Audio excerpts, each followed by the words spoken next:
Hey, good morning, all. Welcome to the Common Good Podcast. It's Monday, June 28th, and summer feels in full swing. I hope you're feeling that way. Doug Pagitt here. I'm actually not in Minneapolis, where I often am for these podcasts. I am on Long Island in New York, and really excited today to be talking with Nanci Palacios and Laura Peniche. They are people who are part of an effort that Vote Common Good has been a part of as well. It's called the Fast for Freedom.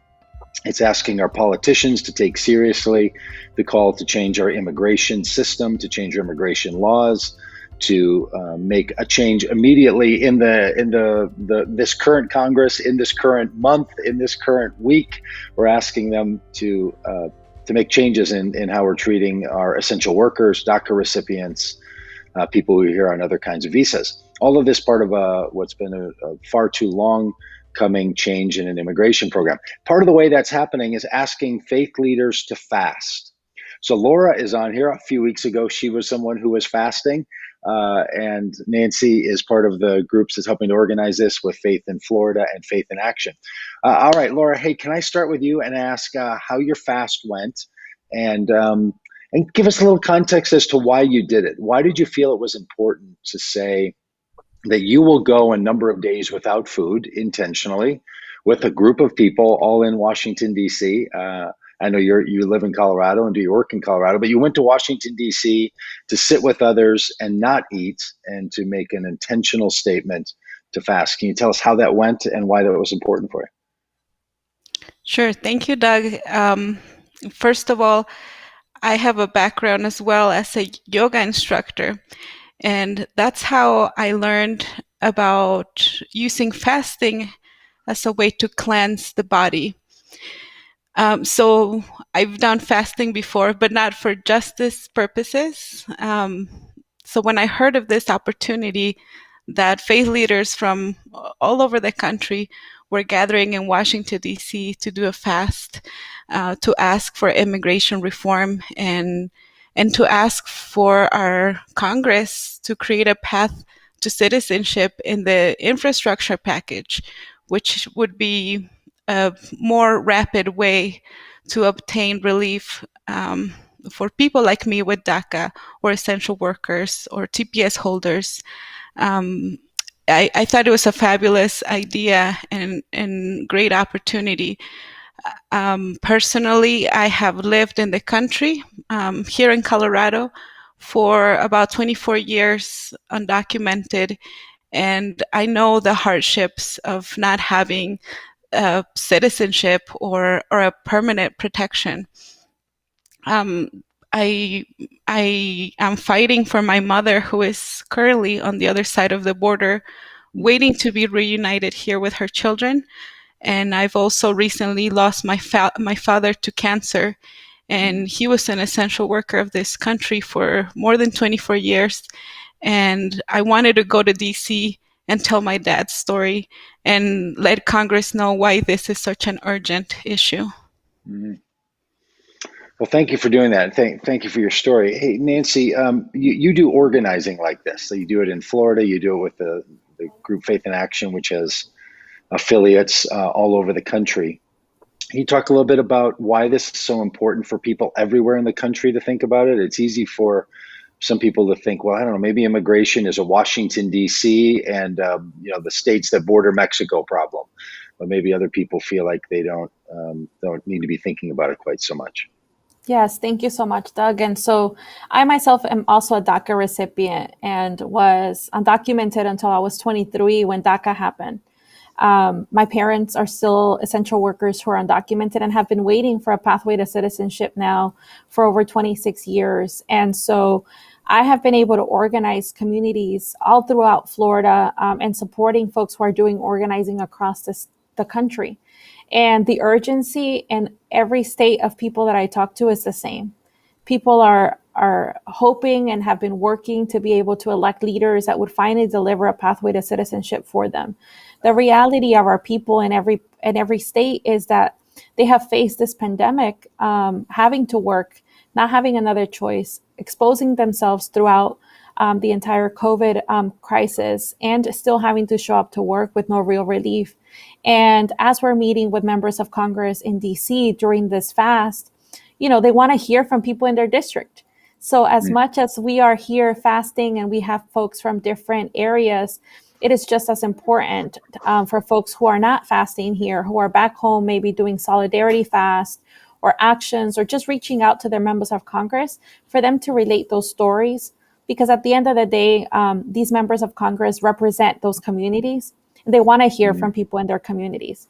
So I think it's a both and, just as urgent as we're drawing through this fast, the moment that we're in, creating that urgency, saying that like folks have waited long enough and that we know that there is a pathway to citizenship through the infrastructure bill, that we can actually achieve it finally, right? That we've been over 30 years waiting for a pathway to citizenship, that it can be done through the urgency of the fast. I think folks back home not just have the responsibility, but have the opportunity to also hold their members of Congress accountable.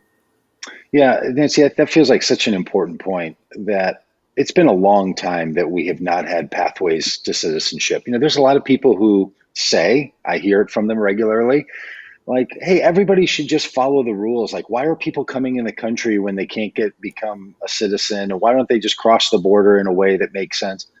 And my opinion is because there is no way that makes sense, because a pathway to citizenship is convoluted. It's a curvy path that just runs into dead ends all over. And there's really not a clear, clean way.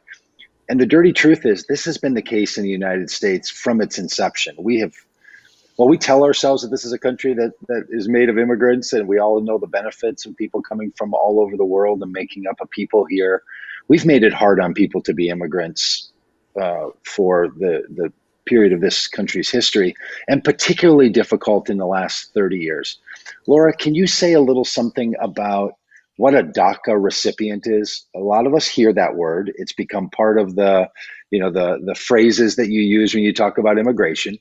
But I don't know that everyone understands what a stop hold it was meant to be, and why it is that we need to move to something more permanent and not just keep the deferral project going on. So can you say a bit about what DACA is and why we should make a change? Sure.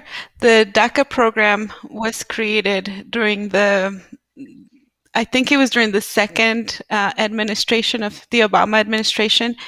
It was created because undocumented youth really took up the initiative to come out, share their stories, and no longer be afraid, and really press our government into creating a solution, a protection, because many people who grew up undocumented in this country, like myself, who knew no other home other than this country, we really needed a protection to have lives, to be able to go to school, to be able to go to work.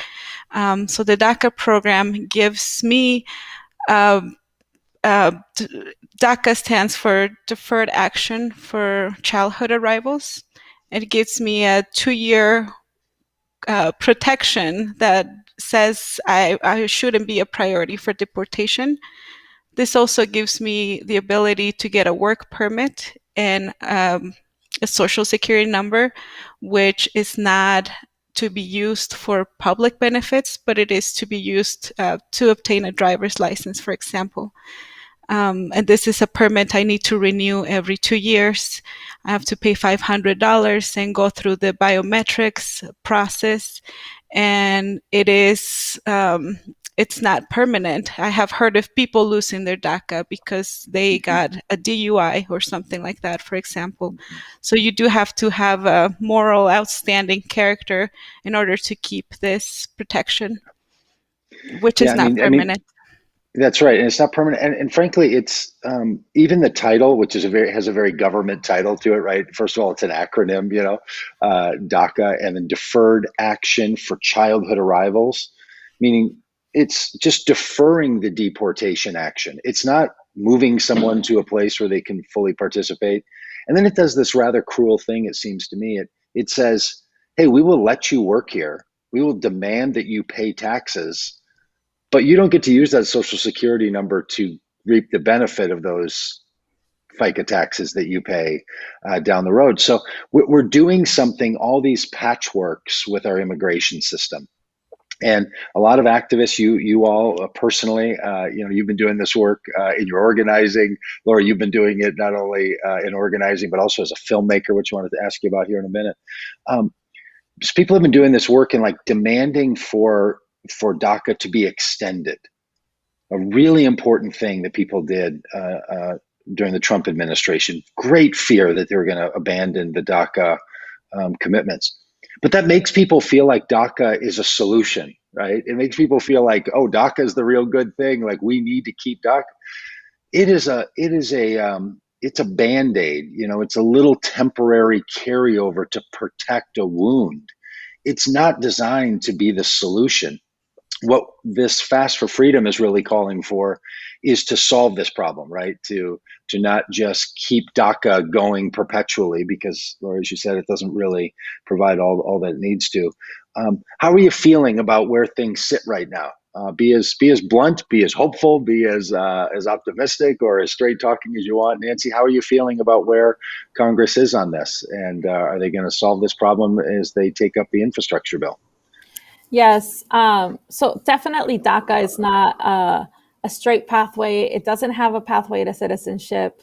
There's not as many protections as one would hope, and it's not permanent, like you said. And so this moment of the fast has really brought different people together who have been kind of on the line of waiting, DACA recipients being some of them, TPS holders who have also kind of been like on a permit by permit basis, and then essential workers, right, who haven't had any protection and have been given this title of essential during the pandemic, but yet are kind of forgotten, right? Once we're asking for something, it's kind of like, not right now.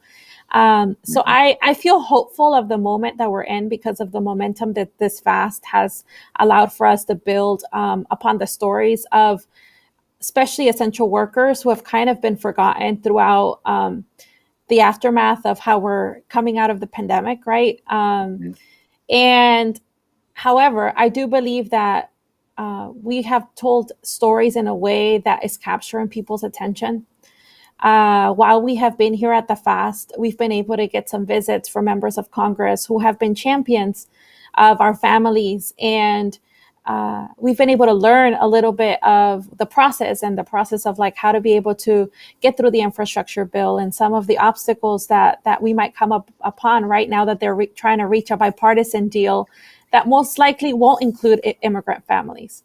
And I think that the trust that I have or the hopefulness that I have is in the people who have been doing this work for years, endlessly and tirelessly. Not so much on the elected officials because they can do what they want, but I do believe that our people can move people through their stories and through their actions. And I think that is the moment that we're in, right? That is the moment where we have to just go all in. We know that we have a limited amount of time to be included in the infrastructure program package, and that this month is so urgent, which is why the fast was planned around it. We know that members of Congress were in negotiations around it throughout the month of June, and that they're going back to recess in the first 2 weeks of July. And so that's why actions are going to be taking place back home. So we're very clear of the process. And I trust that. I trust that we are going all in to do what we need, lifting up the stories of our people and creating the urgency of this moment by holding folks accountable and making sure that they deliver to everyone that has been waiting for years. Yeah, and look, it's good. It's important to raise that issue because politicians will tell you all the time, "Hey, I can't get anything done that the people in my district don't support," especially people that are congressmen, right? And if you're a senator, you would say people that are in my state. I have to represent the people of my state. So they kind of put it off on the people. And then you say to people, "Hey, we should rally around changing our immigration laws." And they'll say, "Well, that seems to be a politician's problem." And you can feel it happen in politics when there's this passing of the responsibility from one to the other. And so as citizens, I think you're really doing the right thing here by raising the awareness and saying, we as citizens are asking for this change. And I'll just say to anybody who's listening or watching this, if you don't know and understand all that there is about our immigration program and process in the United States, welcome. No one seems to. You can talk to the most experts of experts on immigration, and they will all use a phrase like, it's very complicated. It's not a straight path. There's many programs. It is a mess. So you don't have to know a lot about it. You don't have to know what TPS stands for, temporary. What does it stand for? It stands for temporary protective status. Thank you. Protective status. Like, you don't have to know insider language. What we do know is that we need to give people a pathway to become citizens. And there's a backlog of hundreds of thousands of DACA people and millions of others who just can't access a way to becoming citizens. So I hope that you'll become an activist, anybody who's listening to this. And you can do it professionally the way Nanci and Laura do, or you can do it in some other ways. Do you have some ideas for people? Nanci, I know you have to go in a couple minutes, so I'll ask you this, because then Laura, I want to talk to you about your filmmaking process as well, and how you've engaged in this as an artist and a filmmaker and a storyteller. But Nanci, what else can people do if they're saying to themselves, yeah, I've been hearing about this for a long time. I actually feel hopeful that maybe the Biden administration and the control of the Senate being with Democrats and the House being in the hands of Democrats, maybe something can get done here. Maybe we have this short window. What can they do to put pressure on their elected officials at the federal level? Yes. So I would say that folks can definitely make calls to their members of Congress. They can write emails. They can use social media to tweet at them and do actions through the different social media platforms. Many folks are going to be organizing actions in district, like I said, for the next 2 weeks as members of Congress are coming home, which means they will be in your district. They are normally in DC, right, because of the voting and everything that happens. But for the next 2 weeks, they will be home. Many of them tend to have town halls or some form of like interaction or space for their constituents to just relate to them. What are some of their concerns? I want to invite all of you who are listening to make sure you take advantage of that. If you have never done it, it's just as easy as saying, hey, my name is Nanci. I live in in your district. I want to make sure that you're supporting a pathway to citizenship for families. I know X amount of people in my community who would really, really benefit from that. They have to take all of that into consideration. All of those things are what got us to be able to achieve DACA. It was the pressure of the community and many other programs. And I know that that is what's going to get us to victory. There are many members of Congress, especially including Democrats, who many times have told us, we're with you. We believe in a pathway to citizenship. This is a time to hold them accountable, to deliver, and there is a process and a way that they can do it. And we can't let our guard down, right? I think that there are so many people in our communities who are directly impacted, whose stories, if this is all confusing to you, create a space to listen to their stories. I always say that no one leaves a land that they're living well in to be able to go somewhere where they don't want you, where the language is not even your language, where everyone is trying to get rid of you, where you're not having any kind of protection, but it's somehow better than where you were, right? Mm-hmm. And so I think it's time, and we owe it, especially to essential workers who have kept us going through this pandemic, to finally deliver a pathway to citizenship. Yeah. And there'll be millions of people who will be covered if we do that. And I hope everyone really does that and invites friends and family to do that. We have that responsibility to look out for each other.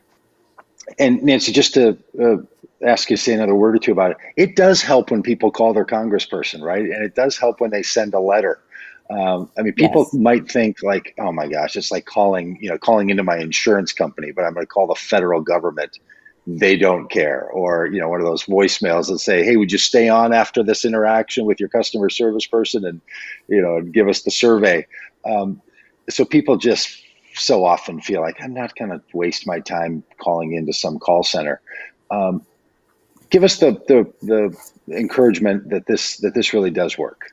It does work. And I'll tell you why. We've been making calls while fasters have been here in the last 3 weeks.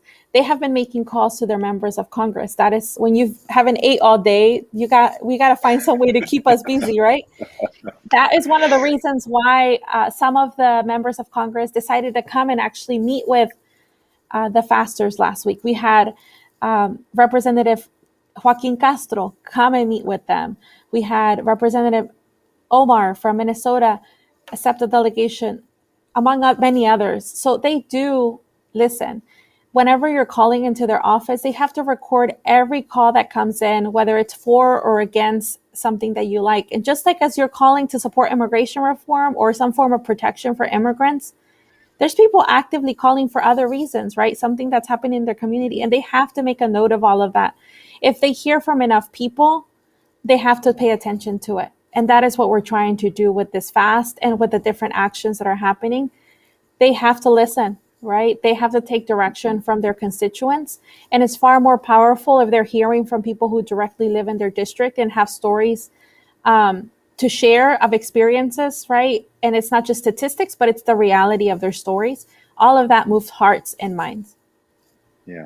And at this point, Nanci, what's being talked about here is a pathway to citizenship for the people who are in the country currently, right?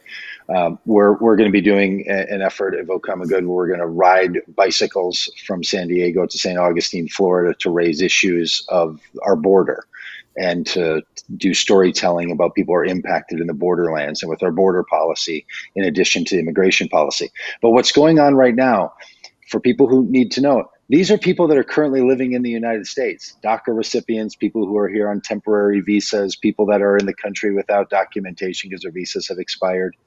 If that's important to you, that like, well, I don't know, can we take in more people in our country? That's not what this is about. Right now, this is about making sure people that are here can fully and completely live in the United States society legally, who can participate in all aspects of our society. So if you're someone who hears in the back of your mind, or you hear someone say to you in your life or on your television screen, we need laws, so we need people to follow laws. That's what people are trying to do, right? They really are trying to follow the laws, and the laws don't work. Or worse yet, the laws don't exist. So what Nanci and Laura and all the others are saying, as I'm hearing it anyway, correct me if I'm wrong, but is we need laws. We need laws that are in place that allow people to become citizens and function fully in our society. So even if you're in that, that side that says we really want to make sure that we're following the laws that exist in this country, but that's something we need to make happen in the laws that currently exist. Yes, and there are folks who have been here for over 20 years, right? You're talking about people who have contributed to this country and have made the country the way that it is through their contributions for over 20, 15, 10, 30 years. We haven't reformed or changed the immigration laws to even allow people to come here legally in over 30 years. And unless we address that eventually, right, then we're going to keep having people travel because people are having to leave their home countries all the time. We are talking about folks who are here now, though, and folks who have gone to school with your kids, who have worked with you, who are in your communities, in your congregations. That is what we're advocating for right now. We want to be seen, we want to be accepted, and we want to be protected in this moment. Nanci, I know you have to go. Thank you so much for all of your work. We'll put in the show notes in the list here, all that. And Laura, if you can stick around, I'd love to talk to you about the other way you're approaching this activism. So Nanci, thanks so much for being with us today. Thank you for having me. Well, Laura, your pedigree is interesting, right? So you work with this group called Together in Colorado, and you yourself, as you said, are a DACA recipient. But you're also somebody who's a yoga instructor, and you're a filmmaker. That's a lot of pieces. Before we get into all the immigration-related parts to that, say a little bit about why you're involved in so many areas of life and so many disciplines, and involved in so many different kinds of ways of engaging in our world. That's a good question. I've never been asked that question before, so I appreciate it. I remember since I was little, I was a storyteller. And I learned that from my parents. We didn't have cable TV or anything like that, so storytelling was a way that how our parents kept our imagination engaged, and to be able to pass down stories that were important and meaningful. So I remember one of the reasons why I wanted to come to this country was to pursue a career in Hollywood and be a filmmaker. And and that really brought me here personally. But once I was here in this country and growing up undocumented in Colorado, I really did face a lot of challenges in becoming the person that I wanted to become. It seemed like I didn't have the same opportunities that my friends in school had. Um, I would get offers for fellowships or other interesting opportunities for writing or filmmaking, which I had to turn down because of my status. So eventually I started a family here in Colorado and started to have children. And that really put me in a different place because I started to feel worried and scared of what might happen if my immigration status would put me into jeopardy of being separated from my children because of deportation, which is why I was so grateful when DACA came out. And I wish I was one of those kids who were shouting out on the streets, undocumented, unafraid, who really made this change happen. But I was really scared. I was in a different place before. I didn't want to share my story. I didn't want to tell anybody I was undocumented. Um, and and that put me in a weird place because I didn't know what to do. I just had to be isolated with my children. And that's how I kind of got connected to the world of yoga. And I took the training to become a yoga instructor mainly because I wanted to find a way for myself to stay healthy. Um, because living without documentation, it's difficult. You're under stress all the time. You're afraid all the time. And eventually that will take a toll on your body. Your body will suffer from living with chronic stress and chronic anxiety. And that's why I wanted to learn how to take care of myself on my own and started doing the yoga path. But eventually I reached to a point where I just couldn't focus on anything else because it seems like not having citizenship was a big challenge for me and my children. And I felt an urgent call to get involved in community and do what I could, put my little grain of sand to make something change in this country, because I knew I was not the only one in this situation. I knew that millions of families all over the country are suffering same things that I am. And so that's why I wanted to join full-time community organizing for immigrant rights. And I started using my background as storyteller and writer to work on other projects, such as writing with Modus Theater, which is a Boulder nonprofit arts organization that works with community members to create monologues so we can have a platform to tell our story. So I started doing that and also working with Together Colorado, which is a nonpartisan, multi-faith community grassroots organization working on immigration issues here in our state. And eventually I landed on my current job, which is I'm a hotline manager with Colorado Immigrant Rights Coalition. We document ICE activity here in Colorado so we can understand how ICE works. And if you don't know what ICE means, it's Immigration Customs Enforcement. And it's important to watch them and see how they're operating, so we can better inform our community and also create legislation here in Colorado that can help protect our families. Well, that is such a fascinating story. Thank you for sharing it. I just think about all the ways that some people might think your mind is being pulled, right? You're a parent, you have your own concerns about policies that are impacting your life. You're thinking about being a yoga instructor, you're making films, you're running a hotline. But that's just what you call your life, I'm guessing. That's just like you're just like, no, that's just the brain of Laura right there. All of that's in there, and it's going to be happening anyway.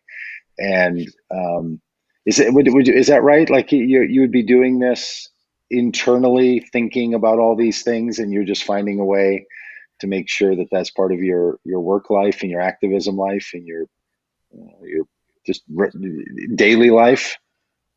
Yes, I feel like I'm living the dream, honestly. I'm using storytelling to create a positive impact and a change in our communities.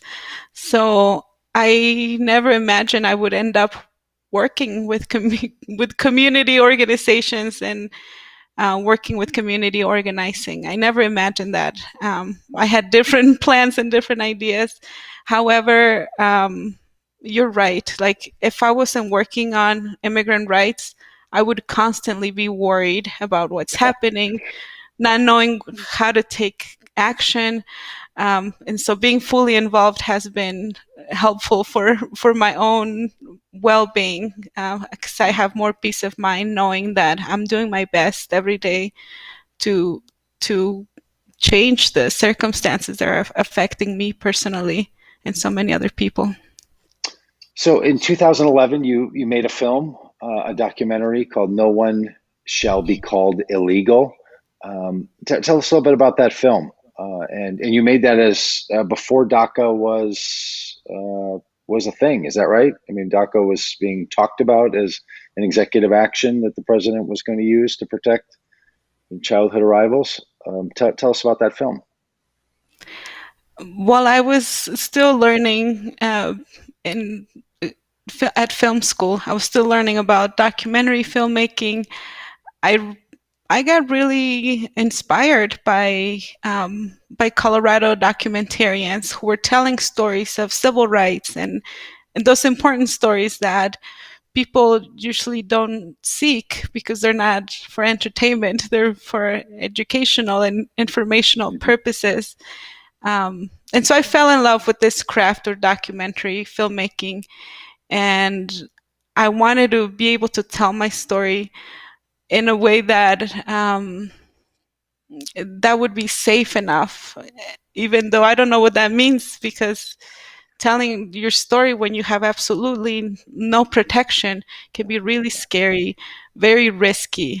And I remember I didn't know anybody else who was undocumented and at that time, and who was also a student. I was looking for a college student that would be willing to tell their story and say, hey, I'm here, I'm going to college here, I matter.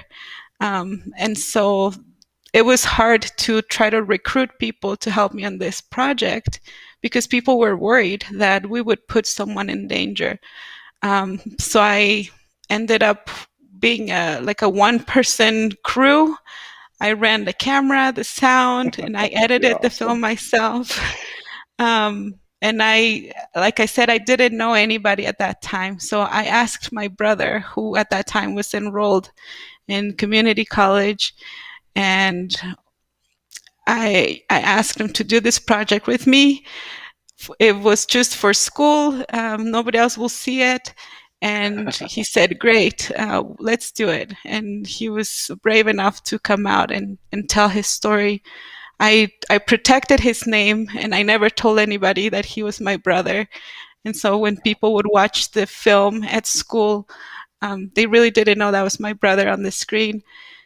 And the film turned out to be a big hit, and it got picked up later to play at the Denver Stars International Film Festival here in Denver.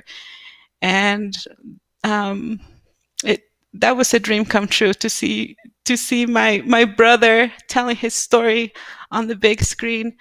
And I had to tell him, I said, look, brother, I'm sorry, but your film was on a big screen on the film festival. And he was surprised, but he said, yeah, you know what? I had a dream that my story was being played on a big screen. And wow. I don't know, him telling me that he had that dream, and I told him the revelation. It made me feel like that was meant to be. We were doing the right thing. and sharing our stories. And now we are both storytellers with Modus Theater.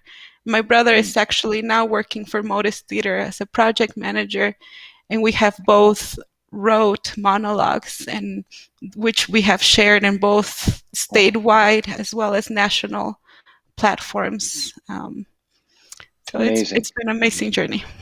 Yeah, yeah. So grateful that you did that.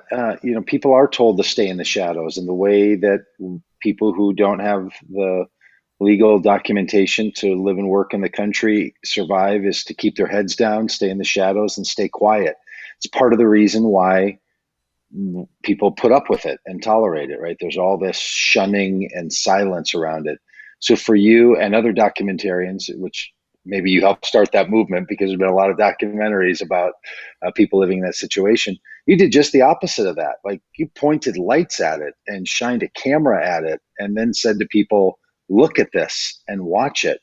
And then they did. And I think that alternative way to deal with the oppressive narratives around people that don't have legal documentation yet to live in this country.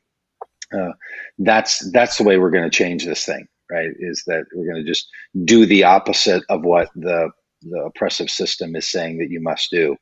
And for some people, that means, I don't know, breaking the law or doing civil disobedience or something. And for others, it means agitating in the streets. And for others, it means telling the stories in a way that people aren't supposed to tell the story. Was that part of what people connected to in your film, No One Shall Be Called Illegal, was that it felt like you were breaking those rules and breaking that silence? I believe so. And it is also, there's also something about media and news outlets often giving a portrayal of what an undocumented immigrant is. So I grew up hearing stories of who I was supposed to be in the news, and they often had it wrong. They were often picturing this character who was not really human. And so to me, it was really important to show the human behind the title, and for people who were back then using the term illegal aliens to see that we're human beings and we're just like you with dreams, and we're not people you should be afraid of, that you should be constantly trying to kick out. But we're just here seeking an opportunity to be ourselves, and to give the gifts that we have brought as well. So that was 10 years ago, which might be hard for you to believe that was 10 years ago that the film came out. And then you were involved in another film as a producer called Five Dreamers. Do you want to say a little bit about that film as well? Yes, Five Dreamers is a documentary film that has aired on PBS in many different states in the country. And I wanted to be a producer again for this film because I knew that these stories are not being told enough. And at a time where people have often picked up the term dreamer and used it as a political game, because people will advocate for dreamers and maybe support a legislation that can give a path to citizenship to dreamers. But they're not talking about the parents of dreamers. And one of the reasons we created this film, Five Dreamers, was so that we could talk beyond dreamers. In this film, we have 5 people from Colorado who at that time had a DACA status, just like me. And they're talking about what it's like to have DACA and the importance of DACA. But they're also talking about their parents and saying, hey, we're a whole family. You can't just protect one of us, but leave everybody else behind. And our parents are the original dreamers. And thanks to our courageous parents, we are here, we're alive, we're safe, and we have a good education. We have good lives. And so it is not fair for us as as dreamers or DACA recipients to only advocate for ourselves. We have to do it for our whole families. And now you're in that very situation where you have children of your own, and your concern is that the federal government could make a decision to remove you from the country, and there's really no care or consideration for what happens to your kids. Like, that's your problem to figure out if they're going to deport you. Your children are American citizens, is that right? Yes. Yeah, so they would just say, well, we're going to separate your family. We've all watched family separations happen at the border when people come to the border seeking refugee status or asylum seeking status, and they're separated right then, and we scream in outrage about it. But every time someone who's lived in this country and has children is removed, we're separating families. It's just the reality of what is happening, and to my mind, for absolutely no reason, good or benefit at all. Nothing in the country is made better by removing someone from the country who's lived here for.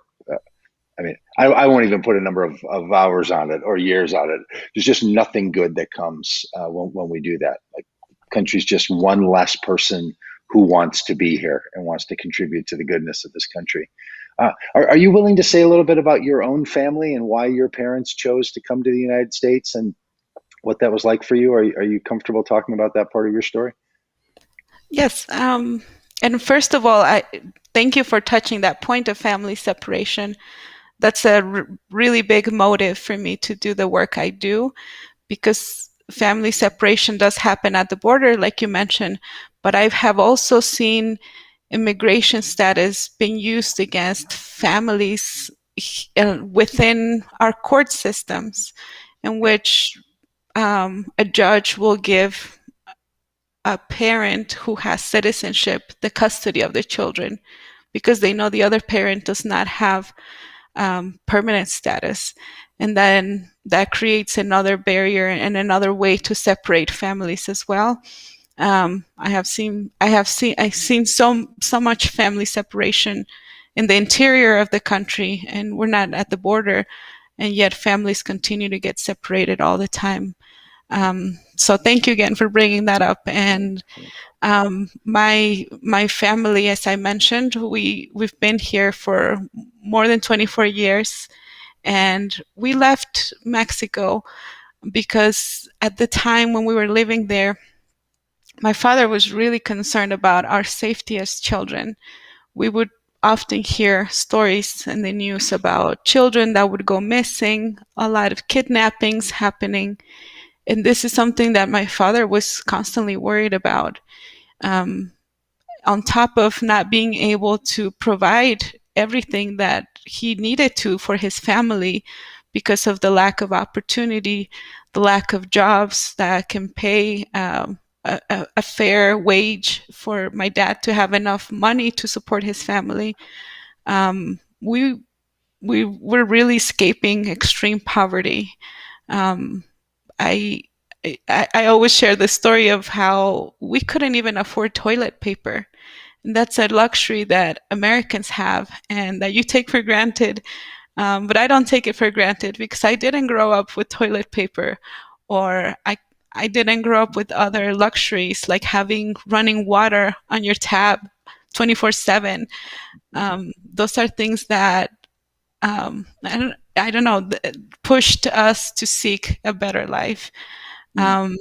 So we came here and we quickly found a home here and made a life here, and our lives just became much better, even though we were in the hiding.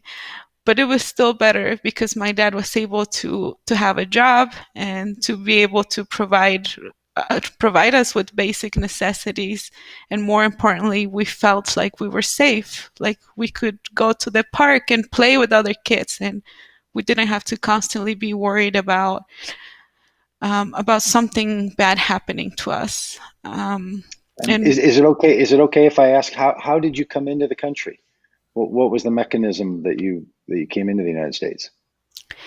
We crossed walking, and we just we just walked north and came here. We had people that we knew here in Colorado, so we knew we wanted to come to Colorado. But do you remember how far you walked? I mean, you were a little girl at that time. Do you remember that actual process, or was that part of the stories that your family had to tell you because you're so young? I was 13 years old. I was the oldest of my siblings, so I do have really good memories of that experience. I remember we walked for about 3 hours one night, but we got picked up by Border Patrol trying to walk, and we got sent back that same night. So in that process of getting sent back, we met a young man who was like in his 20s, I remember. But he said he had a house right on the other side of the border, and that he kept getting deported, but that his house was on this side of the border, so he kept coming back.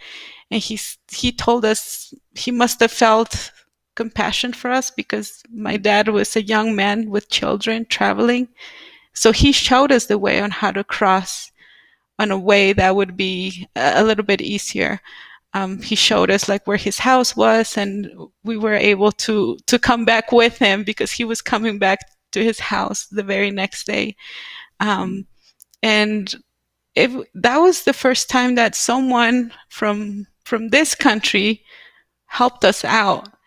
And it always amazes me how lucky we've been. Ever since our first journey, we were lucky enough that nothing bad happened to us, that we were able to make it here safely. But we've had nothing but good people reach out to us and extend a helping hand. Laura, I'm guessing you're older now than your dad was. Was your mom traveling with you at that time as well?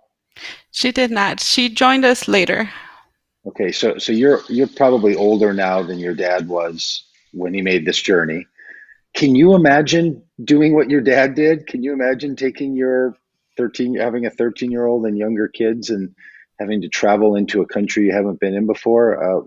How does that strike you now that you're the adult, in this part of the story and thinking about that? I have even more respect now that I'm a parent for my father, knowing how scary that must have been for him. Yet he showed us that he was faithful. He had faith on this journey. He often prayed during the journey, and we never felt like we were alone in our journey or that we were in danger. It felt like we were part of this adventure and that we knew we were doing the right thing for ourselves. And I remember just my father was loving and always kept us really well protected, and he did what he could. He would sometimes even carry both of my siblings on his arms as he was walking. And I remember seeing his feet bleeding from thorns and bushes that he was stepping on, and yet he would not complain. He would just keep walking, knowing that he was doing something good for his family. But I also recognized that he was very young. He was about 33 years old when he came here, and just the way he described it, he talked about it, I don't think he knew the implications of what he would face legally once he made that journey. And I often think of how young he was and his like background and level of education. He barely finished high school when he was in Mexico, and very quickly he got married, and then he started working to try to provide for his family. And so I often see that people who come here without status, there's also a lack of education in the law and how the law works. And so I don't know. I think of my father as that innocence in him, not knowing what he was getting himself to, but just having faith that he felt he was doing something good for his children.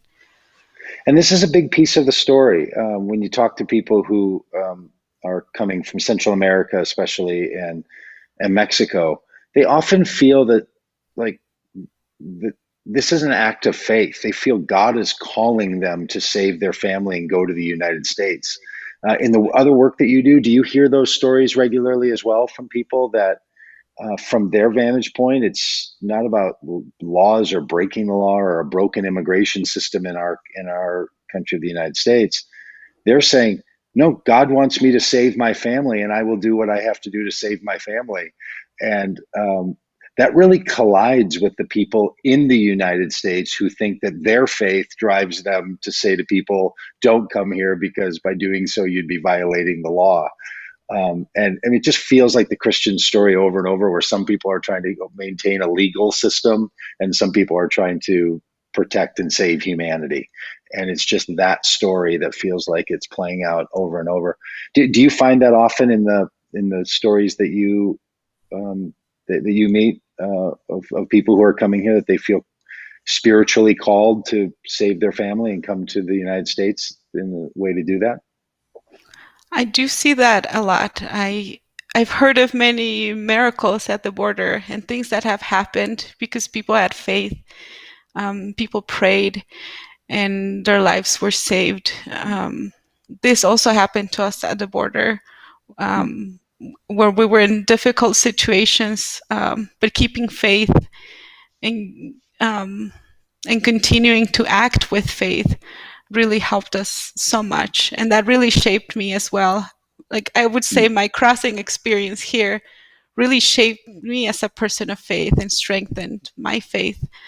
But I would also say that this country has put out a message out to the world saying we are a country, one nation under God, where everyone is equal. And so I know that when I was coming here, that's what my family knew, that this was the country of opportunity. This was a country of God, a country of freedom. And so I think we need to uphold that promise. And I often wonder, if we're one nation under God, why can't we treat our siblings who are immigrants and refugees with more respect or more dignity and more love? Yeah. I think that's the question we all need to ask ourselves, Laura. Thank you. Hey, we are. I mentioned earlier that we're organizing this 67-day journey from California to Florida, traveling along the border to tell stories of the people we meet. So that starts in September and runs through the beginning of November. So, Laura, if you ever have interest in joining us on any part of that, I would love to keep up with you about that. And we want to bear witness and tell the stories of the people that we're talking about, like your family and those who work to make that entry and that experience something that's good and life-giving. So that's what we're going to be doing. I'd love to have you be part of that in any way that you want to. I appreciate it. Thank you so much, Doug. And thank you for all you do as well to help us tell our stories and just help us talk about this. It's such an important issue. Well, very, very good, Laura. So as you heard Nanci say, be in touch with your congressperson. If you don't know how to do that, you can follow the hashtag #WeAreEssential. You can also go to Fast for Freedom. You can look that up. Faith in Action, Vote Common Good, any of those places where you connect with any of this, and you can find the places to get the information about reaching out to your congressperson and to your senator. So, Laura, thank you so much for being with us. We really do appreciate the beauty of which you tell your story and for sharing it with us today. Thank you. Thank you for having us. You bet. All right. Hey, we'll see you tomorrow when it's going to be Tuesday in Politics on the Common Good podcast.